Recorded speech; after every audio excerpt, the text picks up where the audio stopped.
කෑගල්ල පොල්ගහවෙල මාර්ගය දිනකට දහස් සංඛ්‍යාත මගින් එහා මෙහා යන විශේෂිත මාර්ගයක්. එහෙත් මෙම ජනතාවට දෛනිකව මුහුණදීමට සිදුව ඇත්තේ විශාල ගැටලුවකට. ඒ කෑගල්ල පොල්ගහවෙල නගරය හරහා වැටී ඇති දුම්රිය මාර්ගය නිසා ඇතිවන දැඩි වාහන තදබදය.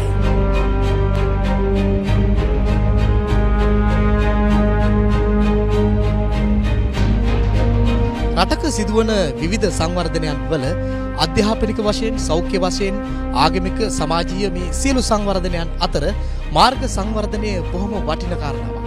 ඒ නිසා රටේ විවිධ දිස්ත්‍රික්කවල විවිධ ප්‍රදේශවල වර්තමාන රජය විසින් අධිකරු ජනාධිපතිතුමන්ගේ තිරසර සංවර්ධනය විශේෂ ව්‍යාපෘති මගින් මේ වන විට දැවැන්ත සංවර්ධන ව්‍යාපෘතීන් ක්‍රියාත්මක වෙනවා. එය විවිධ ශේෂ්ත්‍රයන් ඔස්සේ දිව යනවා.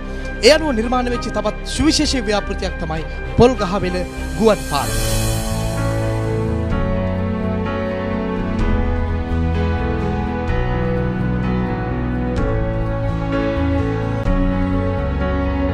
රුපියල් මිලියන 2003ක් වැය කරමින් ඉදිකරන ලද මෙම ගුවන් පාලම දිගින් කිලෝමීටරයකට ආසන්නයි.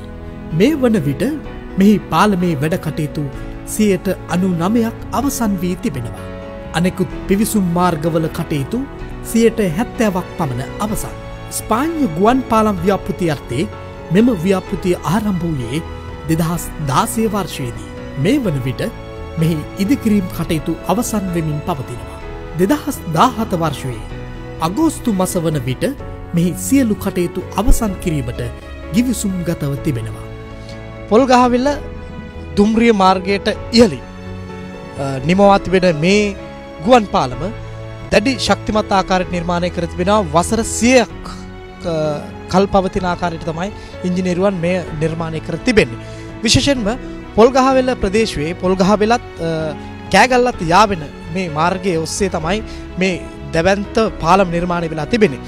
විශේෂයෙන්ම මීට වසර ගණනාවක තිස්සේ පාසල් යන දරුවන් ඒ වගේම පාසල් යන ගුරුවරුන් සහ විවිධ ව්‍යාපාර කරන ජනතාව ඒ වගේම සාමාන්‍ය ජනතාව දැඩි අපහසුතාවයකට පත් වුණා මේ ගුවන් පාලම නිර්මාණය කරන්නට පෙර අතුව මේ මාර්ගයේ ගමන් කරන විට. ගොඩක් වෙලාවට ට්‍රැෆික් එකට අහු වෙනවා. පැයක් දෙකක් විතර හවසට කොහොමද ගෙදර යනකොට යන්න අමාරුයි. ඇත්තට ඉතින් ගුවන් පාලමක් තියෙන එක ගමනත් ඉක්මන් යන්නේ නැ ගමන් පහසුවයි ඔක්කොම හැමදේම තියෙනවා. ඒ කියන්නේ මෙතන තියෙන අපිට තියෙන බ්ලොක් එක ඔක්කොම උඟක් දුරට එතනින් අපිට මේ බ්ලොක් එක වල ගන්න පුළුවන්.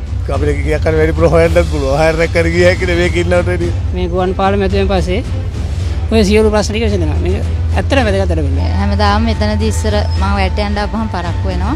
ළමයිනුත් හරි තදබදයක් ඔතන තියෙන්නේ. ඉතින් හොඳයි හැදෙන එක ඉතින්. අපි අවුරුදු ගණනක් අත්‍යාවදෝ මේ විනාඩි 10 15 20 25 වහලා තියෙන වෙලාවල් තියෙනවා. අපි ගොඩක් වෙලාවට මේ බ්ලොක් එකට අහුවෙලා පරුවක් විතර මෙතන ඉන්නවා. ඒක හොඳයි. අපි ඩිලිවරි යන්නේ එහාට මෙහාට හැමදෙස්සෙම යනවා. මේක හොඳ දෙයක්. හොඳයි නේද? අපහසුතාවයේ තේරුම් අරන් ඉතින් මේ විදිහට වැඩ කරන එක හොඳයි. මේ තීරණය හොඳයි, ගත්ත තීරණය හොඳයි කියලා මම හිතනවා. ඉතින් සෑහෙන දුරට මේ පාරක් ගුවන් පාලමක් ගන්න එක හොඳයි. සෑහෙන දුරට ගුවන් පාලම දැමීමෙන් මහ ජනතාවට හොඳ සිතක් සැලසෙනවා කියලා තමයි මට කියන්න පුළුවන්. ගොඩක් සතුටුයි අපේ නගරෙට මේ වගේ එකක් හැදෙන එක ගැන. මේ ගොඩක් පහසු වෙනවා.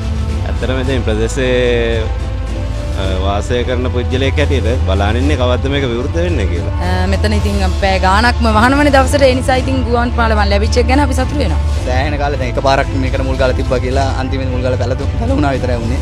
දැන් මේ ආණ්ඩුවෙන් හරි මේ මෙහෙම දෙයක් හරි කරලා නම් කොහොමද සන්තෝෂයි මේ පොල් ගාලා මේ වගේ ගුවන් පාලමක් හදලා දෙන්න කියලා.